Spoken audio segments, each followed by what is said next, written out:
시청자 여러분 안녕하십니까? 1월 25일 수요일 굿모닝 YTN 1부 시작합니다. 먼저 주요 뉴스부터 전해드립니다.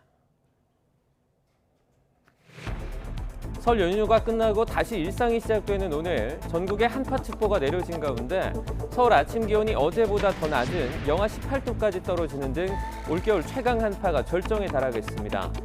전남 서해안과 제주 산간에는 오늘 낮까지 눈이 이어지겠습니다. 설 연휴 마지막 날인 어제 강한 눈발과 강풍으로 항공편 운항이 전면 중단됐던 제주공항에 오늘 국내선 임시편 25편이 추가 투입됩니다. 제주에는 교통사고 등이 잇따랐고 강추위 속에 곳곳에서 전기 공급이 끊기면서 주민들이 추위에 떨었습니다. YTN 여론조사 결과 국민의힘 지지층을 상대로 한 당대표 적합도 조사에서 김기현, 안철수 의원이 오차 범위 내 접전 양상으로 나타났습니다. 가상 양자 대결에선 안철수 의원이 김기현 의원이나 나경원 전 의원 누구와 상대해도 오차 범위 밖에서 이기는 것으로 조사됐습니다. YTN 여론조사 결과 민주당 이재명 대표가 기소되면 당 대표직에서 물러나야 한다는 응답이 60%를 넘어섰지만 민주당 지지층에서는 이와 다른 의견이 우세했습니다. 정당 지지도에서는 국민의힘이 오차 범위 밖에서 민주당에 앞서는 것으로 나타났고 윤석열 대통령의 국정 지지도는 40%를 밑돌았습니다. 서울시가 오는 3월에 입주할 오세훈 시장의 새 공간에 지난해부터 약 10억 원이 들어가는 리모델링 공사를 진행하는 것으로 파악됐습니다. 이 건물은 과거 신축 공사와 리모델링에 이미 75억 원 정도가 투입됐습니다. 단독 보도합니다. 오늘 30일부터 실내 마스크 착용 의무가 해제되면서 학생들도 교실에서 마스크를 쓰지 않아도 됩니다. 교육당국은 모레까지 실내 마스크 착용 관련 세부 지침을 일선 학교에 안내할 계획입니다. 네, 첫 번째 소식입니다. 연휴 뒤에 있는 첫 번째 출근길인 오늘입니다. 어제보다 기온이 더 떨어지면서 한파가 절정에 달할 것으로 보입니다. 네, 서해안의 눈은 낮까지 이어진 뒤 그치겠지만 밤부터 중부지방에 또다시 눈이 내릴 전망인데요. 자세한 날씨 알아보겠습니다. 홍나실 캐스터. 네, 기상센터입니다. 네, 오늘은 어제보다 날이 더 춥다고요? 네, 어제 최강 한파가 찾아왔는데 하루 만에 올겨울 최저 기온이 경신됐습니다. 밤사이 더 강한 한기가 남아있기 때문인데요. 현재 전국에 한파특보가 내려진 가운데 서울 기온이 영하 17도, 대관령은 영하 23.7도까지 곤두박질했습니다. 칼바람의 체감 온도는 이보다 10도가량 더 낮은데요. 오랜만에 일상으로 돌아가는 만큼 출근길에는 그 어느 때보다 옷차림 따뜻하게 해주시기 바랍니다. 다행히 낮부터는 기온이 조금씩 오르겠습니다. 오늘 서울 낮 기온은 영하 4도, 광주와 대구는 영하 2도로 어제보다 4에서 7도가량 높겠습니다. 추위 속에 호남 서해안과 제주도에는 여전히 눈이 내리고 있는데요. 제주 산간에는 대설경보가, 제주도와 전남 해안에는 대설주의보가 이어지고 있습니다. 이미 제주 산간에는 30cm 안팎의 많은 눈이 내렸는데 오늘 낮까지 최고 10cm의 눈이 더 내려 쌓이겠고요. 전남 서해안에는 1cm 안팎의 눈이 조금 예상됩니다. 추가적인 눈 피해가 없도록 계속해서 주의해 주시기 바랍니다. 오늘까지 바람도 무척 강하게 불겠습니다. 해상에는 풍랑특보가, 제주도와 호남 해안, 강원 산간에는 강풍주의보가 발효 중입니다. 해상과 해안가 안전사고에도 신경 써주시기 바랍니다. 내일 추위는 조금 누그러지겠지만 곳곳으로 또 눈이 내리겠습니다. 이번에는 중부지방에 최고 10cm 이상의 많은 눈이 예상돼 대비를 철저하게 해주시기 바랍니다. 지금까지 날씨 정보였습니다. 네, 제주공항의 항공편이 궂은 날씨 때문에 모두 결항했습니다. 연휴 마지막 날 관광객 등 3만여 명이 꼼짝없이 제주에 발이 묶였습니다. 고재영 기자입니다. 설 연휴 마지막 날 비행기들이 승객들을 실어 나르느라 분주해야 할 제주공항이 텅 비었습니다. 제주공항을 오가는 항공편 470여 편 모두 결항했기 때문입니다. 최대 순간풍속 초속 25m를 기록한 강풍과 항공기 이착륙을 방해하는 급변풍이 원인입니다. 설 연휴 마지막 날 항공편이 모두 결항하면서 귀성객과 관광객 등 3만여 명은 제주에서 오도 가도 못하는 상황에 놓였습니다. 항공사 창구마다 대기표를 구하려는 사람들로 수십 미터에 이르는 줄이 생겼습니다. 몇 시간씩 기다려봐도 대기표 구하기는 쉽지 않습니다. 좀 막막하죠. 뭐 저희가 어떻게 뭐 연락을 따로 주는 것도 없고 뭐 막상 이제 계속 기다려야 되니까 사람도 지금 한꺼번에 다 모이니까 되게 좀 힘들어요. 내일 개학인데 학교도 못 가고 좀 많이 힘들어요. 연휴가 끝나면 출근해야 하는 직장인들은 제주를 빠져나가기 위해 다음 날 배편까지 알아보기도 합니다. 항공편으로는 좀 많이 어려울 것 같아서 다른 방법으로 일단 배로 여기 제주도에서 떠나는 거를 일단 첫 번째로 하려고 합니다. 표를 못 구한 사람들은 다음 날 아침 일찍 공항에 다시 나오려고 숙소 구하기에 나섰습니다. 일단 근처에 있는 모텔이나 찜질방으로 가서 숙박을 좀 해야 될 것 같습니다.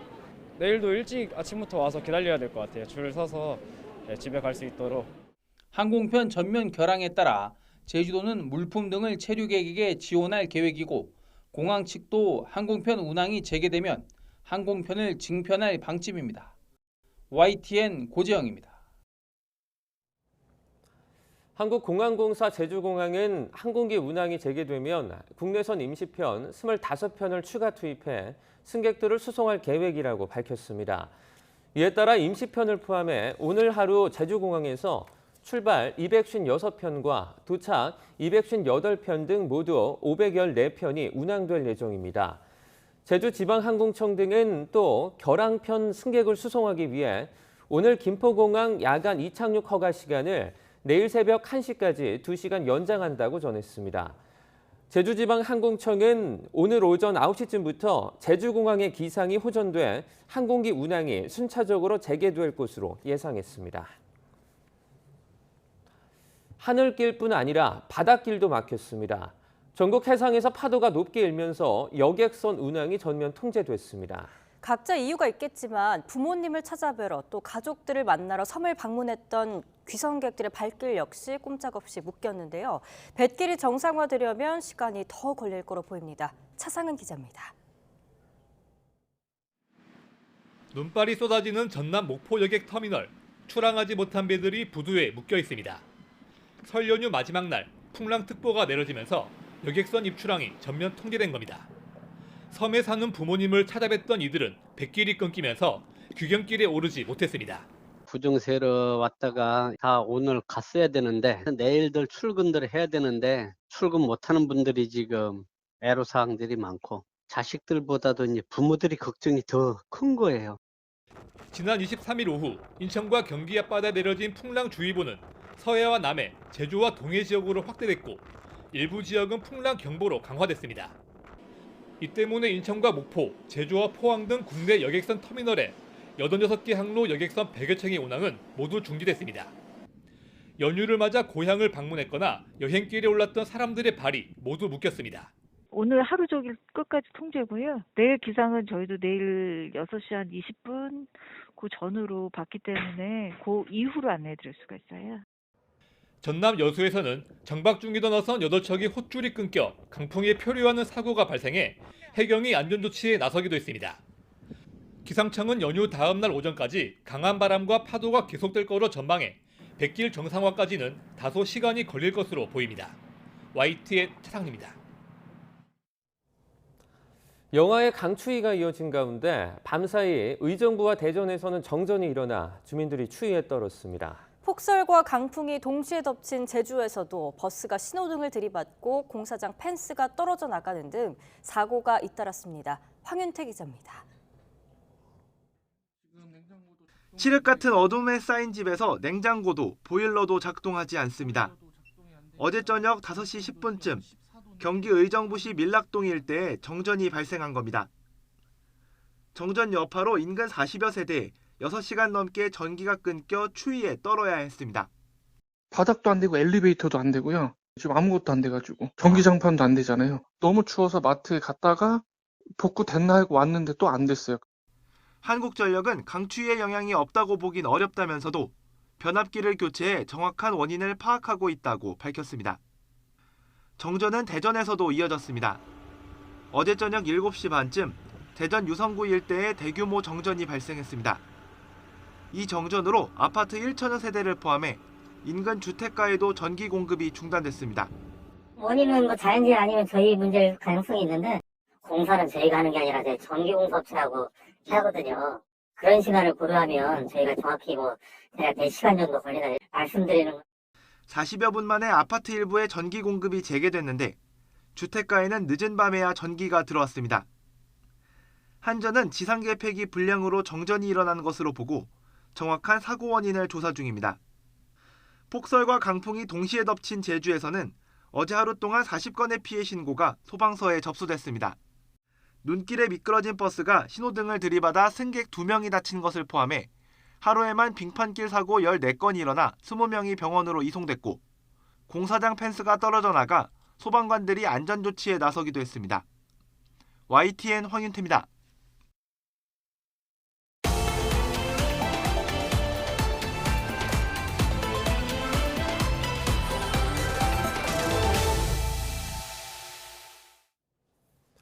YTN이 정치 현안에 대한 민심을 듣기 위해 설 연휴 기간에 긴급 여론조사를 진행했습니다. 먼저 국민의힘 당대표 적합도에 대해서 국민의힘 지지층에게 물었습니다. 김기현 의원 25.4%, 안철수 의원 22.3%, 나경원 전 의원 16.9%를 기록했습니다. 먼저 정유진 기자의 보도입니다. 국민의힘 차기 당대표로 누가 가장 적합한지 자신을 국민의힘 지지층이라고 답한 784명에게 물었습니다. 김기현 의원이 25.4%, 안철수 의원 22.3%로 오차 범위 내 접전을 벌였습니다. 나경원 전 의원은 16.9%였습니다. 지지 후보가 없거나 잘 모르겠다는 경우도 19.9%였습니다. 당권 주자들 모두 내년 총선에서 수도권 승리를 강조하는 상황에서 서울과 경기, 인천 응답자들의 후보별 적합도 판단을 살펴봤습니다.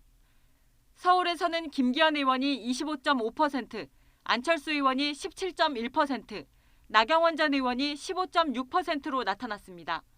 유승민 전 의원은 10.1%를 기록했습니다. 경기 인천에선 안철수, 김기현 의원이 각각 24.6%, 24.0%였고 나경원 전 의원, 유승민 전 의원이 뒤를 이었습니다. 연령대별로도 적합도를 물었습니다. 2030 세대에서는 안철수 의원과 유승민 전 의원이 김기현 의원보다 높았는데 20대의 김 의원 지지도는 3.9%였습니다. 다만 40대 이상 적합도에서는 김기현 의원이 유리한 고지를 점했습니다.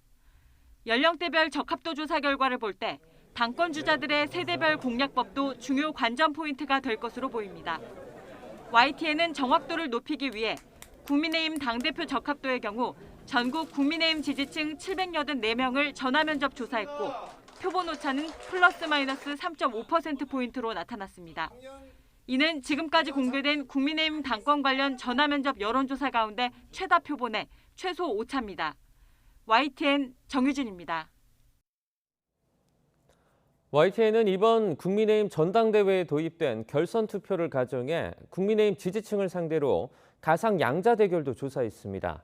안철수 의원이 김기현 의원이나 나경원 전 의원 등 누구와 상대해도 오차 범위 밖에서 이기는 것으로 나타났습니다. 이어서 권남기 기자입니다. 국민의힘 차기 당대표 적합도 1위부터 3위까지인 김기현 의원, 안철수 의원, 나경원 전 의원을 상대로 가상 양자 대결을 펼쳐봤습니다. 먼저 김기현 의원과 안철수 의원이 결선에서 만날 경우입니다.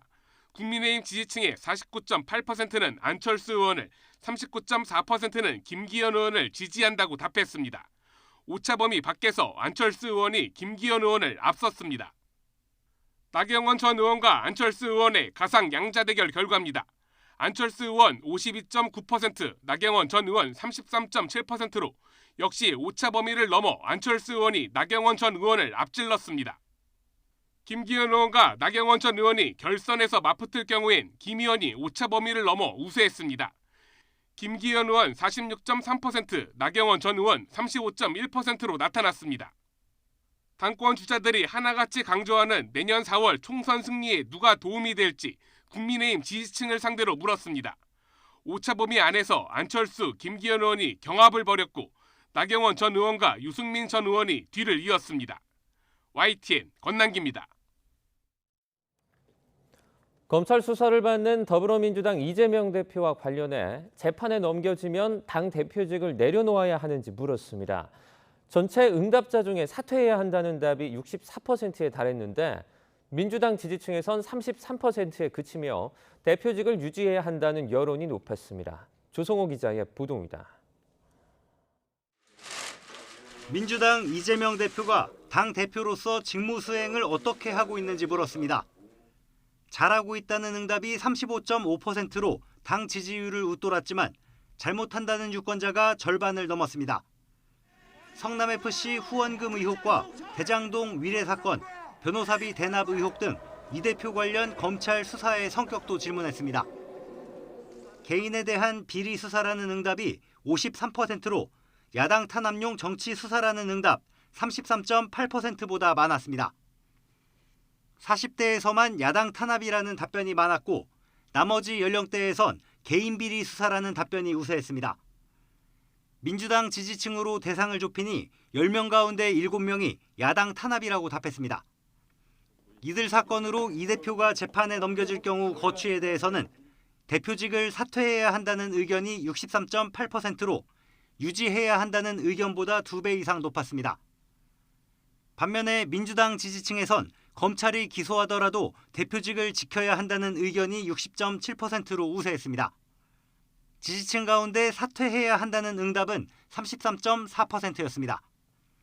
민주당 당원 80조는 당직자가 부정부패 관련 혐의로 기소되면 직무를 정지하도록 하고 있지만 정치 탄압 등 수사가 부당한지를 당대표가 의장인 당무위원회가 판단해 예외를 둘 수 있는 만큼 향후 이 대표 거취를 놓고 당내 경론도 예상됩니다.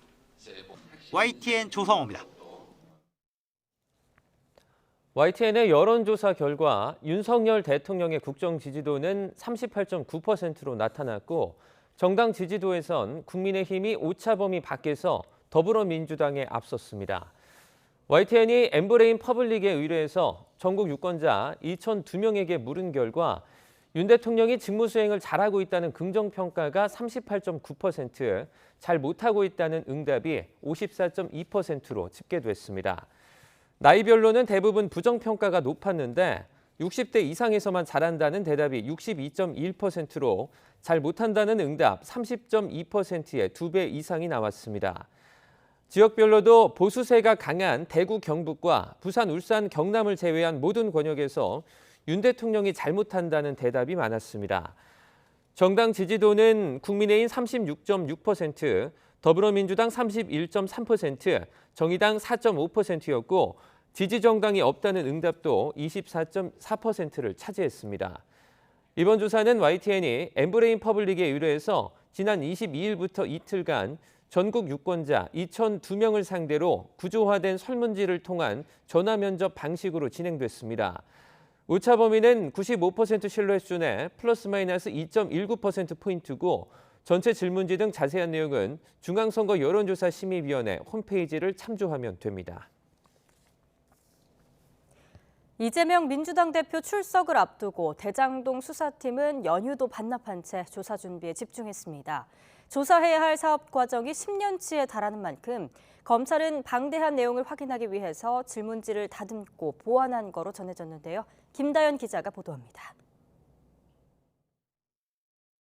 이재명 민주당 대표가 연휴 내내 공개 일정 없이 조사 준비에 집중하는 동안 검찰 수사팀도 매일같이 출근해 질문지를 다듬고 막바지 점검에 박차를 가했습니다. 위례 대장동 개발 사업이 10년가량 이어진 만큼 이 대표에게 확인할 내용의 범위와 분량이 방대하다는 게 검찰 관계자 설명입니다. 검찰은 이 대표가 당시 성남시장이자 사업의 최종 의사결정권자로서 민간업자가 막대한 이익을 챙겨갈 수 있도록 눈감아줬고 결국 공공에 손해를 끼쳤다고 의심하고 있습니다. 조사에선 민간업자의 과도한 이익을 제한하는 초과이익 환수 조항이 삭제된 배경과 애초 계획과 달리 분리 개발 방식이 결정된 경위 등에 대한 추궁이 이뤄질 거로 보입니다. 특히 이 대표가 자신의 공약이던 1공단 공원화 비용 조달을 위해 민간업자와 손을 잡게 된 것 아닌지에 대한 질문이 이어질 전망입니다. 검찰은 최근 대장동 일당을 이해충돌방지법 위반 혐의로 기소하며 이들에게 성남시나 공사의 내부 기밀이 흘러 들어간 정황도 들여다보고 있습니다. 검찰 질문지엔 민간업자가 사업 방식 결정이나 개발 호재였던 서판교 터널 개설 계획, 공모 지침 주요 사항 등을 사전에 알게 된 경위에 대한 내용도 담긴 거로 전해졌습니다. 개발 이익이 어디로 흘러갔는지도 규명 대상입니다. 연휴 직전 공개된 대장동 일당의 공소장엔 이 대표가 대장동 개발 이익 가운데 김만배 씨 몫의 절반을 넘겨받기로 한 계획을 직접 승인했다는 내용도 적시됐는데 검찰은 이 대표를 상대로 사업 전반을 캐물은 뒤 이른바 428억 원 약정설도 확인할 방침입니다. 지난해 7월 대장동 비리 의혹 재수사를 시작한 검찰은 이 대표 측근까지 연이어 구속 기소하며 사실상 이 대표를 부르기 위한 포석을 차근차근 깔아왔습니다. 검찰은 연루된 의혹이 많은 데다 방어권 보장 차원에서라도 조사가 이틀은 필요하다는 입장이지만 민주당은 쪼개기 수사를 통한 망신 주기라며 강하게 반발하고 있습니다. 여기에 이 대표가 앞선 성남FC 후원금 의혹 조사 때처럼 미리 준비한 진술서를 내고 사실상 답변을 거부할 수 있는 만큼 검찰은 여러 변수에 대응하기 위한 대비책을 고심하고 있습니다. YTN 김다연입니다. 서울시가 오는 3월 입주할 오세훈 시장의 새 공관에 지난해부터 10억 원이 들어가는 리모델링 공사를 진행하고 있는 거로 파악됐습니다. 이 건물은 과거 신축 공사와 리모델링에 이미 75억 원 정도가 투입된 건물인데요.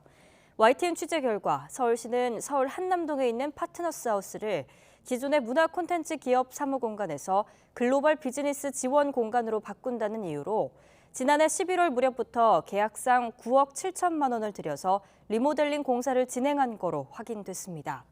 새 시장 공관인 서울 파트너스 하우스는 2009년 신축 당시 건축비로 68억 원이 들었고 2017년에는 리모델링에 7억 5천만 원을 쓰는 등 모두 75억 원 넘게 투입됐습니다. 서울시는 지난해부터 진행한 공사는 시장 공간 용도와 무관하다고 밝혔지만 기존의 사무공간에서 침실과 주방, 거실 등 객실로 바꾼 3층 전체는 오시장이 쓸 예정입니다.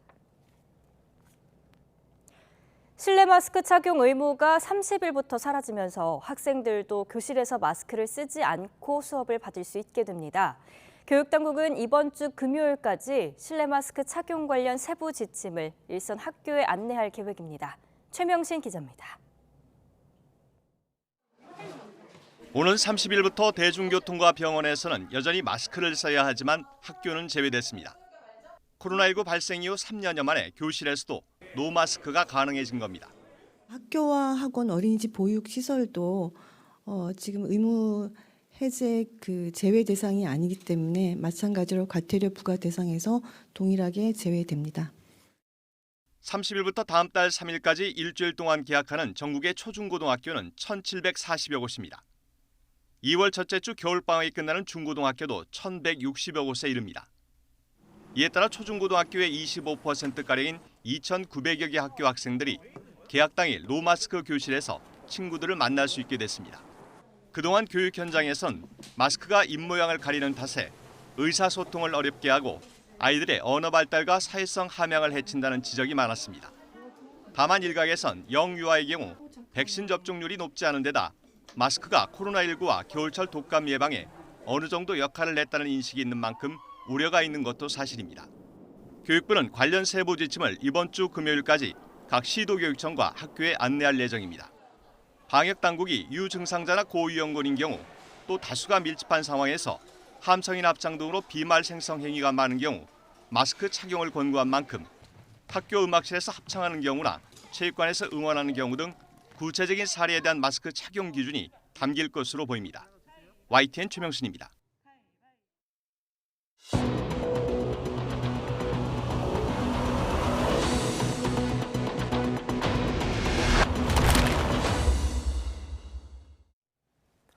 우리 사회가 당장 맞닥뜨린 문제, 저출생을 분석하는 YTN 연속기획 마지막 보도입니다.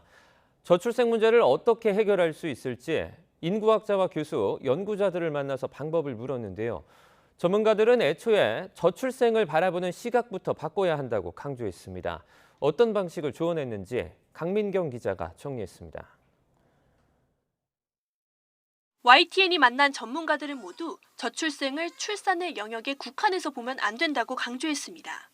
앞으로는 살기 좋은 사회, 그래서 저절로 아이를 낳아 기르고 싶은 사회를 만드는 게 우선시 돼야 한다는 겁니다.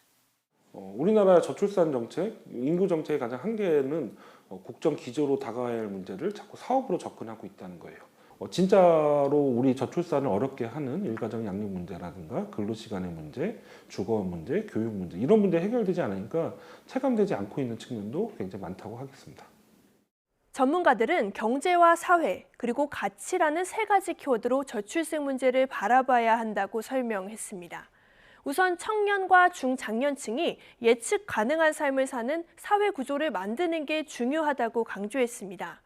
고용과 소득, 주거 안정성을 보장해서 자연스럽게 자녀를 낳아도 된다는 결론에 이르게 해야 한다는 겁니다. 청년이 결혼을 하고 가족을 형성하고 자녀를 낳고 기르는 것 자체가 정말로 중요한 사회적인 역할이다라고 인식을 해야 되고 그 역할을 개인에게만 떠넘기지 말고 우리 사회와 국가가 같이 이것을 분담해야 되는 시기라고 보거든요. 사회 문화적으로는 정책의 초점을 오롯이 여성의 권익과 행복에 맞춰야 한다고 설명했습니다. 지금의 저출산 정책은 여성을 가족 유지와 출산율 제고를 위한 수단으로만 바라보는 경향이 짙어서 여성의 참여보다는 오히려 반감을 불러일으킨다는 지적입니다. 앞으로 그 인구 정책은 여성을 어떤 사회 구성원으로서 개인 주체로 보고 일가 가정을 양립하고 또 자기가 아이를 낳을 수도 있고 낳지 않을 수도 있는 이런 다양한 선택지에 살고 있는 여성들의 삶을 이해를 하는 것이 먼저 필요하다라고 생각을 하고요. 전문가들은 마지막으로 이른바 정상가족의 신화가 깨져야 한다고 입을 모았습니다. 동거와 육아 동맹체 같은 다양한 가족 구조를 받아들이고 여기서 태어난 아이들 역시 똑같은 혜택을 받도록 국가가 지원해야 한다고 강조했습니다. 동거라던가 동반자혼, 그리고 그룹홈이라던가 또 한부모 같은 형태도 모두 가족의 범주에 들어가고 있습니다. 청년 세대 개인의 이제 삶의 방식과 선택들을 다양한 삶의 선택들을 온전히 존중하고 수용할 수 있는 사회 문화적인 토대가 반드시 필요하고 전문가들의 말을 종합하면 얽히고 설킨 저출생의 실타리는 결국 국민 개개인의 삶이 행복해져야 풀어낼 수 있습니다. 경제와 문화, 젠더와 계층 등 우리 사회 곳곳에 퍼져 있는 불평등이 해결될 때 대한민국에서 다시 아이들의 웃음소리가 울려 퍼질 수 있을 거란 얘기입니다. YTN 강민경입니다. 우크라이나에 탱크 지원을 놓고 주저해온 독일이 결국 지원하기로 결정한 것으로 전해졌습니다. 전쟁 와중에 부패 의혹이 제기되면서 5개 주지사와 국방차관, 검찰부총장 등 우크라이나 고위직이 대거 물갈이 됐습니다. 이종수 기자입니다. 독일의 기술이 집대성된 탱크 레오파드2입니다. 유럽 다수 국가가 운용하는 레오파드2를 지원해달라고 우크라이나는 일찌감치 독일에 요청했습니다. 다른 나라도 우크라이나에 레오파드2를 제공하려면 독일 승인이 필요합니다. 독일은 러시아를 자극해 전쟁이 확대될 수 있다는 우려로 소극적 태도를 보였고 이에 북대서양 조약기구 나토 회원국들의 압박이 심해지자 조만간 지원 여부를 결정하겠다고 답했습니다. Eine Bemerkung, weil die Fragen kommen ja sowieso. Die Frage nach den Leopard-Panzern, es gibt noch keinen neuen Stand. Ich habe immer gesagt, ich rechne damit, dass in Kürze eine Entscheidung fällt und davon gehe ich nach wie vor aus.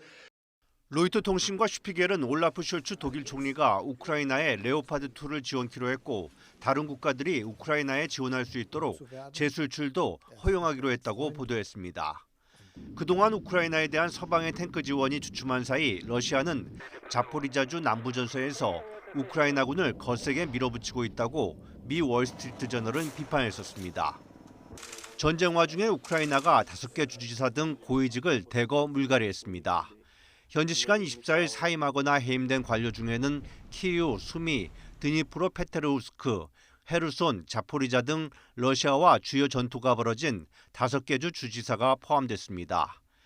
이와 함께 국방부의 군납식비 과대 지급 보도 이후 국방부 차관이 교체됐고 스페인에서 휴가를 보낸 사실이 언론에 보도돼 여론의 문매를 맞은 뒤 검찰 부총장도 물러났습니다. 우크라이나는 내각을 신속히 소집해 반부패를 다짐했습니다. Водночас наш уряд продовжує проведення інших необхідних державі реформ. Це, зокрема, стосується розбудови антикорупційної архітектури. 우크라이나는 러시아와의 전쟁과 함께 지원과 전후 복구를 위한 국제사회의 신뢰를 얻기 위해 뿌리 깊은 부패와의 전쟁도 치르고 있습니다. YTN 이종수입니다.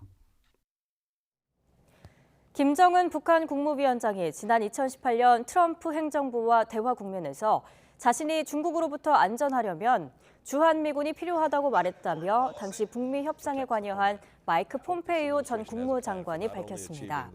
폼페이오 장관은 자신의 회고록에 2018년 3월 방북 당시 김정은과의 대화에서 중국 공산당은 늘 미군이 한국을 떠나면 김 위원장이 기뻐할 거라고 말한다고 하자 김 위원장은 손으로 탁자를 치며 중국인들은 거짓말쟁이라고 외쳤다고 썼습니다. 또 김 위원장은 중국 공산당으로부터 자신을 보호하기 위해서 주한 미군이 필요하며 중국 공산당은 티베트와 신장처럼 한반도를 다루려고 미군 철수를 주장한다고 말했다며 폼페이오 전 장관은 주장했습니다. 이란이 유럽연합과 영국 등 자국의 서방의 자국에 대한 추가 제재에 강력히 반발하며 보복 제재를 예고했습니다. 나세르 카나니 외무부 대변인은 성명을 통해 서방의 추가 제재를 강력히 비난하고 곧 EU와 영국의 인권 침해자와 테러 선동자에 대한 새로운 제재 명단을 발표할 거라고 밝혔는데요.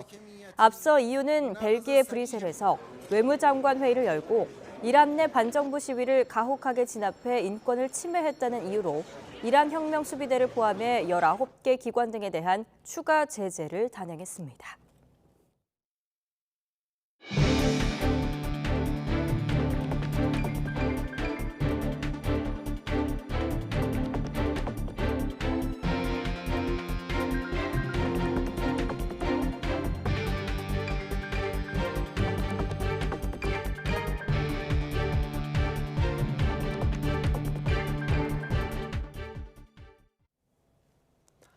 다시 일상이 시작되는 오늘 한파가 절정에 달하며 올겨울 최저기온을 경신했습니다.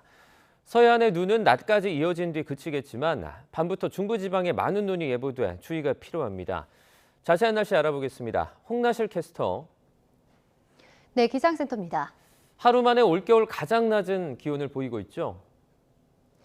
네, 설 연휴 마지막 날인 어제 최강 한파가 찾아왔지만 오늘은 그보다 날이 더 춥습니다. 현재 서울 기온은 영하 17도로 하루 만에 올겨울 최저 기온을 경신했고요. 칼바람의 체감 온도는 영하 24도 가까이 곤두박질했습니다. 중부와 남부 곳곳으로 한파 경보가 내려진 가운데 현재 대관령의 기온이 영하 24.1도, 파주는 영하 20도 등으로 중부지방에는 영하 20도를 밑도는 곳이 많습니다. 남부지방도 대구가 영하 13.4도까지 떨어지는 등 강력한 한파가 기승을 부리고 있는데요. 오늘 출근길은 그 어느 때보다 옷차림 따뜻하게 해주시기 바랍니다. 다행히 낮부터는 기온이 조금씩 오르겠습니다. 오늘 서울 낮 기온 영하 6도, 광주 영하 2도, 대구는 영하 1도로 어제보다 4에서 7도가량 높겠습니다. 추위 속에 호남 서해안과 제주도에는 여전히 눈이 내리고 있습니다. 제주 산간에는 대설경보가, 제주도와 전남 해안에는 대설주의보가 이어지고 있는데요.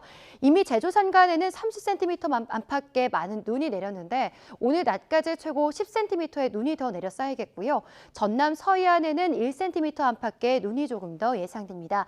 추가적인 눈 피해가 없도록 계속해서 주의해 주시기 바랍니다. 오늘 낮까지 바람도 무척 강하게 불겠습니다. 해상에는 풍랑특보가, 제주도와 호남 해안, 강원 산간에는 강풍주의보가 발효 중입니다. 해상과 해안가 안전사고에도 신경 써주시기 바랍니다. 내일 추위는 조금 누그러지겠지만 곳곳으로 또 눈이 내리겠습니다. 이번에는 중부지방에 최고 10cm 이상의 많은 눈이 예상돼 대비를 철저하게 해주셔야겠습니다. 날씨 정보였습니다. 한국공항공사 제주공항은 항공기 운항이 재개되면 국내선 임시편 25편을 추가 투입해 승객들을 수송할 계획이라고 밝혔습니다.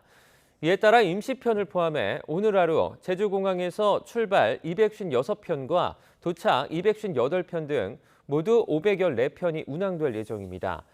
제주지방항공청 등은 또 결항편 승객을 수송하기 위해 오늘 김포공항 야간 이착륙 허가 시간을 내일 새벽 1시까지 2시간 연장한다고 전했습니다. 제주지방항공청은 오늘 오전 9시쯤부터 제주공항의 기상이 호전돼 항공기 운항이 순차적으로 재개될 것으로 예상했습니다. 전해상에 풍랑특보가 내려진 가운데 여객선 운항도 차질을 빚고 있습니다. 한국해양교통안전공단은 오늘 운항 계획이던 여객선 가운데 4개 항로 7척이 기상 악화로 통제되고 있다고 밝혔습니다. 제주에서는 제주와 완도를 잇는 여객선을 제외한 모슬포 마라도 항로, 산수이동 마라도 항로 등 3개 항로를 오가는 여객선 6척의 운항이 모두 통제됐습니다. 이와 함께 포항에서 울릉도를 잇는 여객선 한 척도 운항이 통제됐습니다. 공단 관계자는 여객선 이용객은 선착장에 나오기 전 선사의 운항 여부를 먼저 문의해달라고 당부했습니다. 호남 서해안과 제주에는 많은 눈이 내렸고 한파와 강풍까지 겹쳤습니다. 농민들은 연휴도 잊은 채 농작물 피해를 막느라 분주한 모습이었는데요. 전남 여수에서는 강한 바람에 어선 여러 척이 떠내려가는 사고도 벌어졌습니다. 나현우 기자입니다. 아침부터 몰아친 눈보라에 도심이 하얗게 뒤덮였습니다. 도로를 나선 차들은 혹시나 미끄러지지 않을까 속도를 줄이며 조심조심 운행합니다. 연휴 마지막 날 기상이 악화하면서 집으로 돌아오는 길은 순탄치 않습니다. 지금 해남에서 광주는 길인데 평소보다 더 막히고 도로 상황도 좀 안 좋고 교통사고 나가지고 좀 버스가 돌아와서 시간도 오래 걸리고 좋은 것보다는 불편한 게 더 많은 것 같습니다. 쉴 새 없이 내린 눈에 하우스 농가도 비상이 걸렸습니다. 눈이 무겁게 쌓여 시설이 무너지는 건 물론이고 한파에 작물이 얼어 죽지 않을지 걱정입니다. 특히 한파가 더 심해질 거라는 예보에 명절 휴일도 반납한 채 서둘러 다 익은 방울토마토를 땁니다. 잠을 못 자는 이유가 또 하우스가 작아가지고 보수복구를 못 하잖아요. 이제 나이들이 먹어놓으니까 이제 그러면 이제 생활을 어떻게 하겠어요? 대책이 안 쓰는 거고요. 제설차도 쌓인 눈을 옆으로 밀어내고 제설제를 뿌려가며 안간힘을 씁니다. 하지만 일부 상강과 농어촌 도로는 쌓인 눈에 길이 얼어붙어 통행이 제한됐습니다. 대설특보가 내려지면서 이곳 무등산과 월출산, 내장산을 비롯한 호남 지역 국립공원 탐방로 출입이 대부분 통제됐습니다. 명절 연휴 마지막 날 호남과 제주뿐만 아니라 경북 울릉도에도 많은 눈이 내려 수십 센티미터 적설량을 기록했습니다. YTN 나연호입니다. 여야는 설 연휴 마지막 날 밥상 민심을 두고 거친 쟁탈전을 벌였습니다. 국민의힘은 이재명 대표의 검찰 수사를 집중 부각했고 민주당은 정부의 경제위기 대응 실패와 공공요금 인상 등으로 역공을 폈습니다. 박기환 기자의 보도입니다. 더불어민주당은 이번 주 이재명 대표의 검찰 출석을 앞두고 정부 규탄의 총력전을 벌였습니다. 검찰이 이 대표와 야당 인사의 조작 기획 수사로 진실을 왜곡한다며 윤석열 정부가 해도 너무하다는 게 실제 설 밥상 민심이었다고 주장했습니다. 밥 먹듯이 소환 통보를 날리고 하루 조사면 되는 것을 이틀도 쪼개겠다며 쪼개기 소환까지 하겠다고 합니다. 공포 정치를 통치 수단으로 삼는 모습은 영락없는 독재의 모습입니다. 반면 국민의힘은 이재명 대표의 범죄 의혹에 대한 비판이 이번 설 민심이었다고 반박했습니다.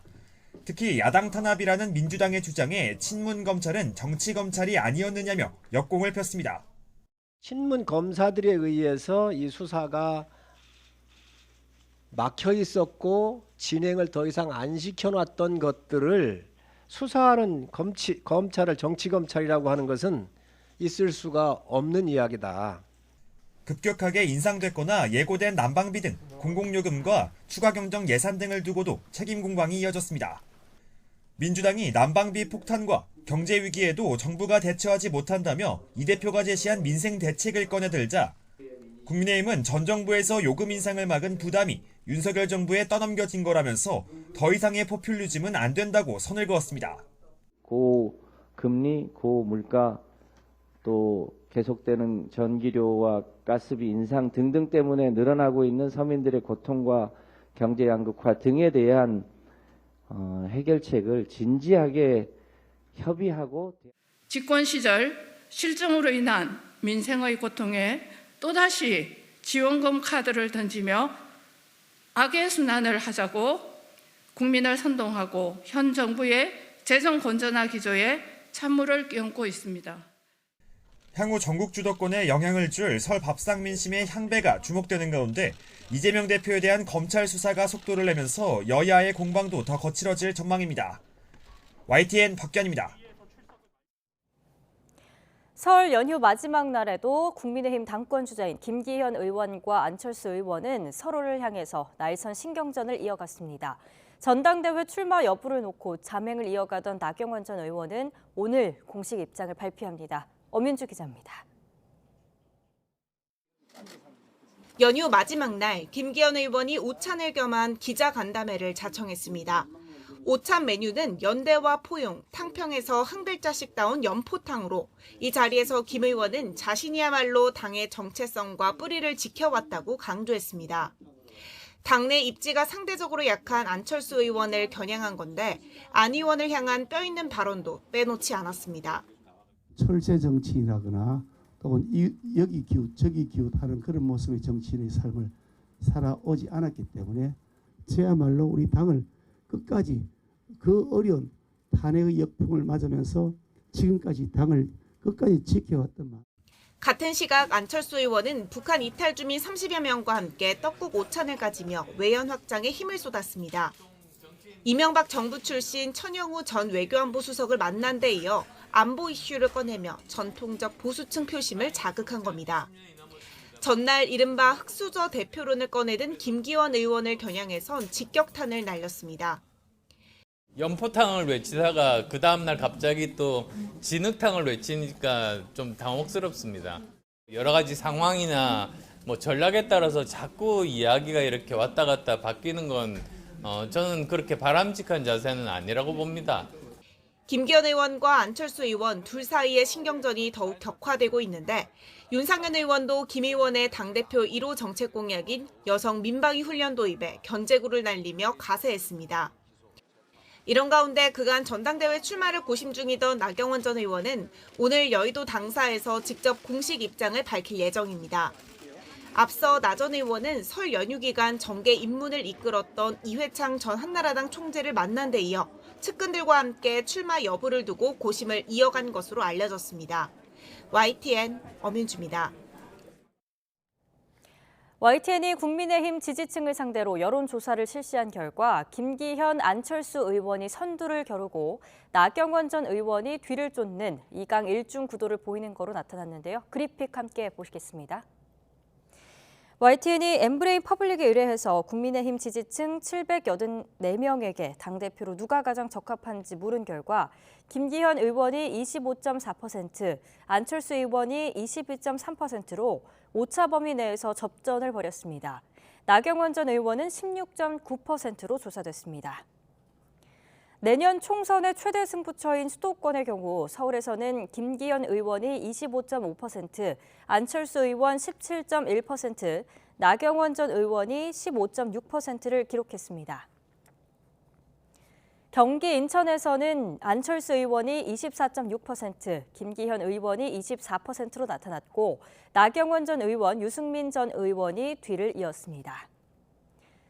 연령별로는 2030 세대에서 안철수 의원과 유승민 전 의원이 40% 안팎의 지지를 받았고 김기현 의원은 17.4%를 기록했습니다.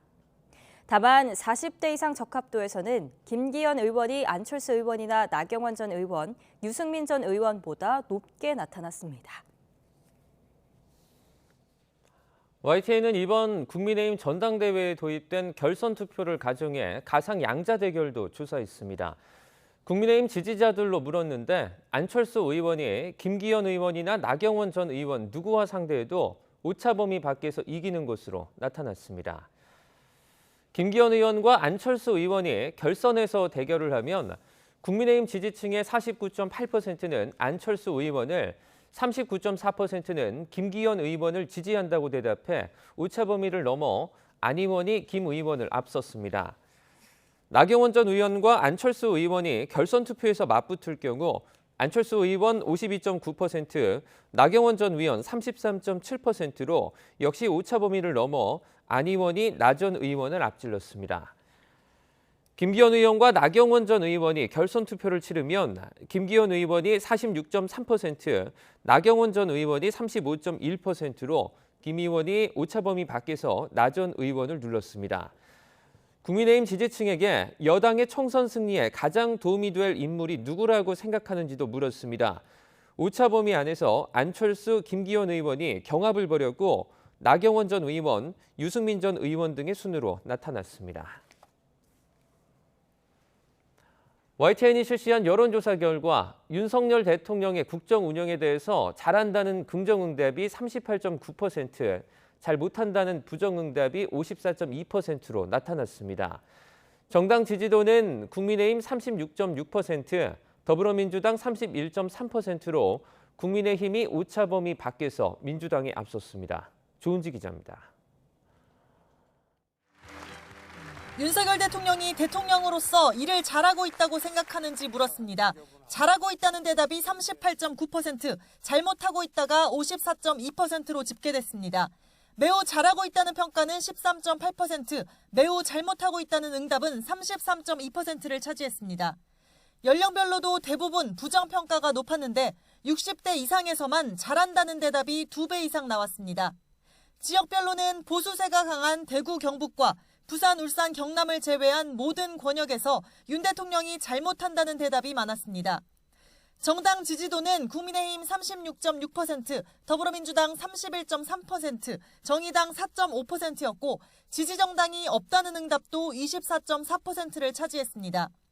내년 총선 최대 승부처로 거론되는 수도권을 보면 서울에선 국민의힘 39.7%, 더불어민주당 32.6%, 경기 인천에서는 국민의힘 34.2%, 민주당 33.4%로 나타났습니다. 중도층에선 국민의힘 26.5%, 민주당 33.5%로 조사됐습니다. 이번 조사는 YTN이 엠브레인 퍼블릭에 의뢰해 지난 22일부터 이틀간 전국 유권자 2,002명을 상대로 구조화된 설문지를 통한 전화 면접 방식으로 진행됐습니다. 오차 범위는 95% 신뢰 수준의 플러스 마이너스 2.19%포인트고 전체 질문지 등 자세한 내용은 중앙선거 여론조사 심의위원회 홈페이지를 참조하면 됩니다. YTN 조은지입니다. 설 연휴가 끝나고 첫날인 오늘 윤석열 대통령은 용산 집무실에서 국무회의를 주재합니다. 지난주 6박 8일간 아랍에미리트와 스위스로 순방을 다녀온 윤 대통령은 300억 달러 투자 유치와 48개 양해각서 체결 등의 경제 외교 성과가 가시적인 민생 개선 효과로 이어질 수 있도록 후속 조치를 점검하고 주문할 예정입니다. 이와 함께 실내 마스크 착용 의무 해제와 구룡마을 화재에 대한 관계부처의 조치 등도 추가로 언급할 것으로 전해졌습니다.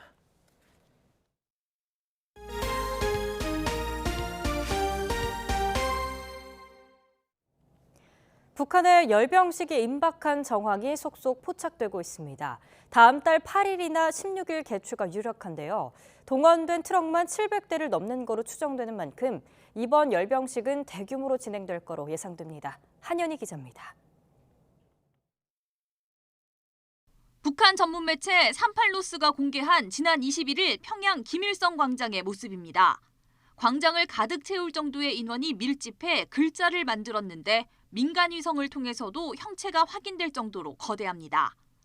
여기에 열병식에서 사용될 차량이나 장비들이 대기하는 미림 비행장에 운집한 트럭도 700대를 넘는 것으로 보이는 만큼 이번 열병식이 대규모로 치러질 거란 관측입니다. 특히 길이 약 27m, 폭 6m 크기의 위장막에 가려진 물체도 포착됐는데 38노스를 인용한 자유아시아 방송은 길이가 24에서 26m로 알려진 대륙간 탄도미사일 ICBM 화성 17형 가능성을 언급하기도 했습니다. 대규모 열병식, 그리고 보면 지금 포착된 장비 숫자가 많아요. 그러니까 병력도 많이 동원되지만 장비도 본인들이 말하는 첨단 장비를 최대로 동원하는 최대 규모의 열병식 혹은 대규모 열병식의 가능성이 북한 열병식은 다음 달 8일 인민군 창건 75주년이나 김정일 전 국방위원장의 생일인 다음 달 16일이 유력합니다. 북한은 2018년 2월 열병식에서 화성 14형과 화성 15형을 공개한 적이 있는데 이번 열병식에서도 그동안 발표하지 않았던 신형 미사일을 공개할지 주목됩니다. YTN 한현입니다. 군이 극초음속 공대지 미사일 개발에 속도를 내고 있습니다. 국방부 올해 업무 보고에서는 북한 핵 대량 살상무기 표적에 대한 타격 능력 강화 방안으로 극초음속 비행체 추진 기술 및 형상 설계가 제시됐는데요. 이는 국방과학연구소 ADD 주도로 극초음속 공대지 미사일 설계 기술을 확보하고 시험용 유도탄을 제작해 항공기 장착 가능성을 검증하며 투하 시험을 시행하는 프로젝트입니다.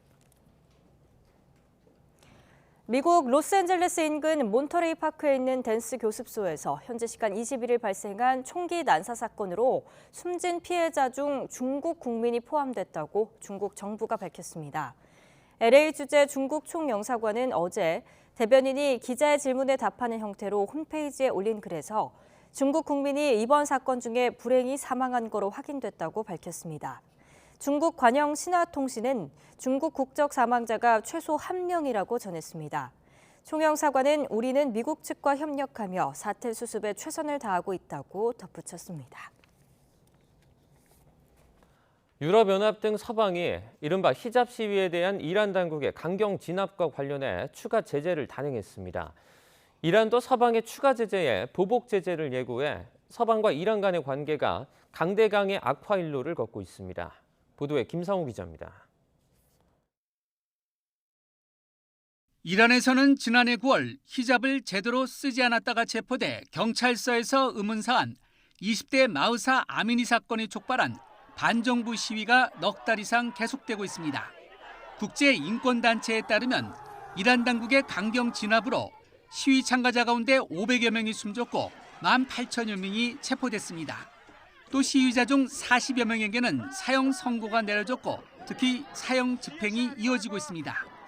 유럽연합 EU는 외무장관 회의를 열어 시위를 가혹하게 진압해 인권을 침해했다는 이유로 이란 혁명 수비대 등 19개 기관 등에 대해 EU 입국 금지와 자산 동결 등의 추가 제재를 단행했습니다.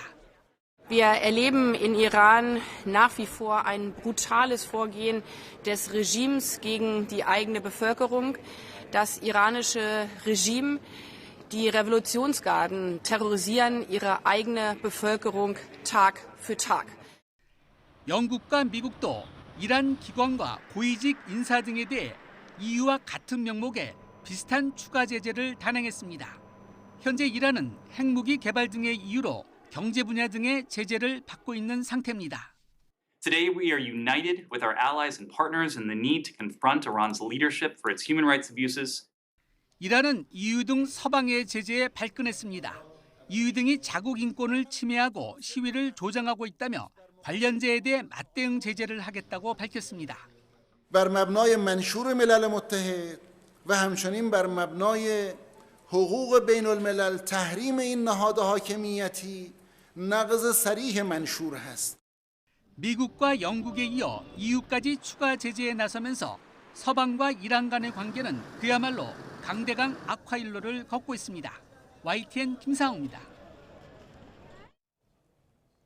오늘부터 만 0세에서 1세 아이를 둔 가정에 부모급여가 지급됩니다. 부모급여는 기존 보육수당을 개편해 마련된 제도로 만 0세는 월 70만 원, 만 1세는 월 35만 원을 받을 수 있습니다. 영아수당 수급자까지 포함하면 약 25만 명이 부모급여를 받게 될 전망입니다. 아동의 주민등록상 주소지 주민센터를 직접 방문하거나 복지로 또는 정부24 홈페이지를 통해 온라인으로도 신청할 수 있고 매월 25일 신청한 계좌로 지급됩니다. 미국의 도널드 트럼프 행정부에서 재직을 했던 마이크 펜스 전 부통령의 자택에서도 기밀문서가 발견돼 전현직 미국 지도자들의 기밀문서 유출 파문이 확산하고 있습니다. AP통신 등은 현지 시각 24일 펜스 전 부통령의 변호인들이 지난주 그의 인디애나 자택에서 기밀문서 10여 건을 발견해 연방수사국 FBI에 반납했다고 보도했습니다. 법무부와 FBI는 현재 해당 문건들을 조사하고 있으며 이들 문서가 어떻게 펜스 전 부통령 자택에서 발견됐는지 경위를 조사하고 있습니다.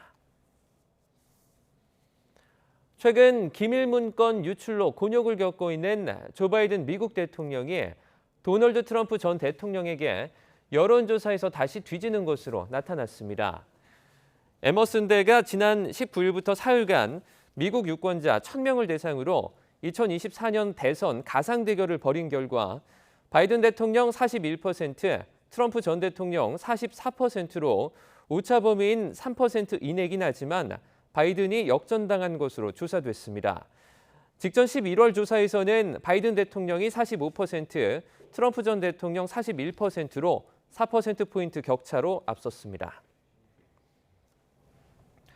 굿모닝 YTN 1부는 여기까지입니다. 잠시 후 2부가 이어집니다. 시청해주신 여러분 고맙습니다.